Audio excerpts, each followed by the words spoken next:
प्रभु तव मूर्ति विनोदकारी, पड़पण जो विसरे नहीं विसारी। जुगल चरण सोड़ चिन्ह जेह, नजर समीपे रहो यमारी एह।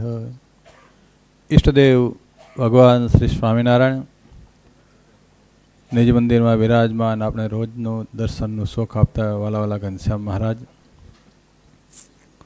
વક્તા મહોદય શાસ્ત્રી સ્વામી કૃષ્ણ સ્વામી તથા દરેક ભુજના બ્રહ્મનિષ્ઠ સંતો, વડતાલ પીઠાધિપતિ આચાર્ય પ્રવર શ્રી રાકેશ પ્રસાદજી મહારાજ શ્રી, મારી સાથે પધારેલા ધોલેરાના કોઠારી શ્રી, કલાલીના કોઠારી અમારા પવન સ્વામી આદિ તમામ બ્રહ્મનિષ્ઠ સંતો, અહીંયા સેવા આપતા સંતો, દરેક ભાવિક ભક્તોને ભાવથી જય સ્વામિનારાયણ. એરો મંદિરના હરિભક્તો ખૂબ ભાગ્યશાળી છે કે તમને અહીંયા અવારનવાર સંતો ભુજના આવી ને ખૂબ કથા વાર્તાનું પોષણ કરે છે.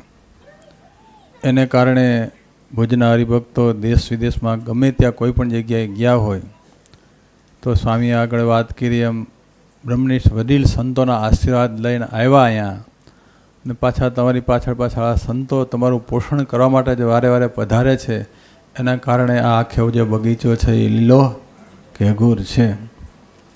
અત્યારે સરસ મજાની કથા ચાલે છે નિષ્કુળાનંદ સ્વામી અંતર્ગત ધીરજ આખ્યાનની. સ્વામીએ 23 ગ્રંથ બનાવ્યા, એમાં પણ જે હરિભક્તો માટે જે આ ધીરજ, કોઈ પણ જીવનમાં દુઃખ આવે તો કઈ રીતે હસતા મોઢે સહન કરવું, ને આગળ જે હરિભક્તો થઈ ગયા એના જીવનમાં કેટલા દુઃખ આવ્યા પણ તોય છતાં એને ક્યારેય ભગવાનની ટેક છોડી નથી. એટલે એવો સરસ મજાનો ધીરજાખ્યાન ગ્રંથ એની સંતો આપણે કથા વાર્તાનો લાભ આપે છે. એમાંય આજે વિશેષ બધા હરિભક્તોને વડતાલ પીઠાધિપતિ આચાર્ય પ્રવર શ્રી રાકેશ પ્રસાદજી મહારાજ શ્રી પધારી ને આપણે આજે દર્શન અને કથા વાર્તાનો આશીર્વાદનો લાભ આપશે. મહારાજ શ્રી જ્યારથી ગાદીએ બેઠા ત્યારથી વડતાલ દેશનો સુવર્ણકાળ આપ બધા જાણો છો. હમણાં જ આપણે ગયો લક્ષ્મીનારાયણ દેવ ઉત્સવ સમયો શતાબ્દી મહોત્સવ, એમાં એના ઘણા હરિભક્તો આવ્યા હતા અને અહીં દર્શન કર્યા હતા. એટલે બધાને ખ્યાલ છે, મારે વિશેષ કંઈ કહેવું નથી. પણ વડતાલ, સાળંગપુર, ધોલેરા, વડતાલ તાબાના જે મંદિરો, એ બધા જે એકમેક સંતો થઈને જે સારી સેવા કરે છે, એનું કોઈ યશ જાતું હોય તો પૂજ્યપાદ મહારાજશ્રી દિવસને રાત જોયા વિના સત્સંગને અર્થે કઈ રીતે હરિભક્તો સુખી થાય, કઈ રીતે હરિભક્તોને વધારે સત્સંગનો લાભ મળે, કઈ રીતે સત્સંગના માર્ગે આગળ વધે, એના માટે પૂજ્યપાદ મહારાજશ્રી અવિરત ત્યાં ઇન્ડિયા હોય તોય ભલે, અમેરિકા હોય તો ભલે, કેનેડા હોય તો ભલે, લંડન હોય તો ભલે, આફ્રિકા હોય તો ભલે, ઓસ્ટ્રેલિયા હોય તો ભલે, દરેક દેશોમાં જઈ અને ખૂબ હરિભક્તોનું પોષણ સત્સંગ દ્વારા કરી રહ્યા છે. એવા પૂજ્યપાદ મહારાજશ્રી આપણે મળ્યા છે, આપણે ખૂબ ભાગ્યશાળી છીએ.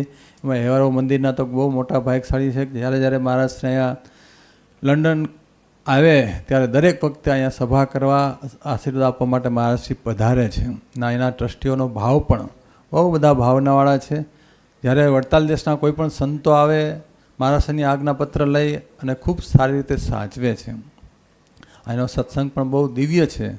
ને આ વખતે તો પૂજ્યપાદ મહારાજશ્રી ખાસ ગયા વખતે લક્ષ્મીનારાયણ દેવ દ્વિશતાબ્દી મહોત્સવનું આમંત્રણ આપવા નહોતા આવી શક્યા, અમે આવ્યા હતા. પણ આ તો આ વખતે મહારાજશ્રી કે આચાર્ય સ્થાપન દ્વિશતાબ્દી મહોત્સવ, ગાદી 2 છે, અમદાવાદ અને વડતાલ 2. અમદાવાદ છે એ મોટા ભાઈની છે ને વડતાલ છે એ નાના ભાઈની છે, રઘુવીરજી મહારાજને અયોધ્યા પ્રસાદ મહારાજ. તો એ આચાર્યની સ્થાપના ભગવાન સ્વામિનારાયણે પોતે વડતાલમાં મંદિરની પાછળની જે છત્રી છે આરસની, ત્યાં મહારાજે દરેક બંને આચાર્યની ગાદી દત્તક લીધા છે અને ત્યાં આચાર્યની સ્થાપના કરી છે. એટલે વડતાલ છે એ સ્વામિનારાયણ સંપ્રદાયનું સર્વોચ્ચ તીર્થ છે. એક આચાર્યની સ્થાપના, જે આપણે ગુરુ પરંપરાની સ્થાપના મહારાજે ત્યાં કરી. અને બીજું જે આપણે રોજે જે શિક્ષાપત્રી વાંચીએ છીએ, એમાં ખાસ કચ્છના દરેક મંદિરોમાં 5 શ્લોક શિક્ષાપત્રીના વચાય ખાલી વાંચવા ખાતર વાંચે નહીં, પાછા પૂછે કે શું આવ્યું આજે વાંચવામાં, તો દરેક હરિભક્તો પાછા યાદ રાખે અને બોલે શ્લોકબદ્ધ આજે આ વાત મહારાજે કીધી આપણે શિક્ષાપત્રી. એ શિક્ષાપત્રી જે આપણી આચાર સંહિતા એના પણ 200 વર્ષ પૂરા થાય છે. તો એ વડતાલ ખાતે શિક્ષાપત્રી લેખન દ્વિશતાબ્દી મહોત્સવ અને આચાર્ય સ્થાપન દ્વિશતાબ્દી મહોત્સવ એ બંનેનું આમંત્રણ આપવા માટે પૂજ્યપાદ મહારાજશ્રી પધાર્યા છે. તો ગયા વખતે જેમ જગનમાં તમે બધા આવ્યા હતા એમાં આ વખતે પણ બધા ઉત્સવમાં આવજો. અને વિશેષ બીજું અહીંયા પણ આપણે વડતાલ ધામનું જગ્યા લેવાની છે.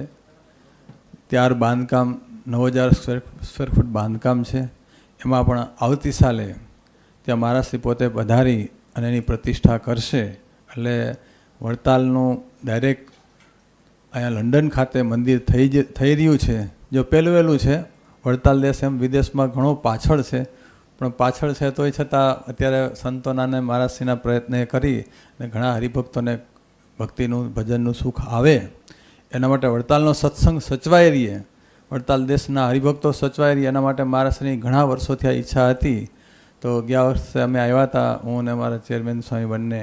તો ત્યારે જગ્યા સારી જોઈ અને એનું ડીલ કરી અને આપણે અત્યારે કબજો પણ ત્યાં લઈ લીધો છે અને 2 સંતો પણ ત્યાં રહીએ છે.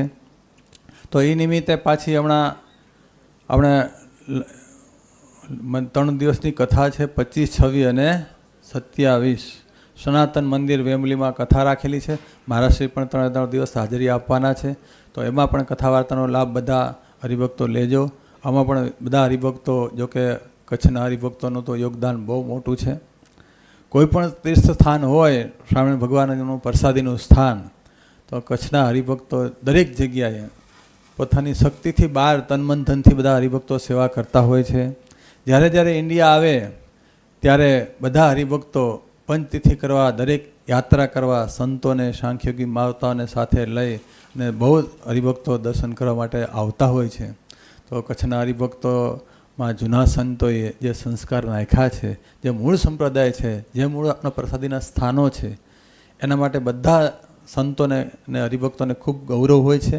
ને એનો બધા વિકાસ કાંઈ પણ થતો હોય નાનો મોટો, તો દરેક છૂટા હાથે એમાં દાન આપતા હોય છે.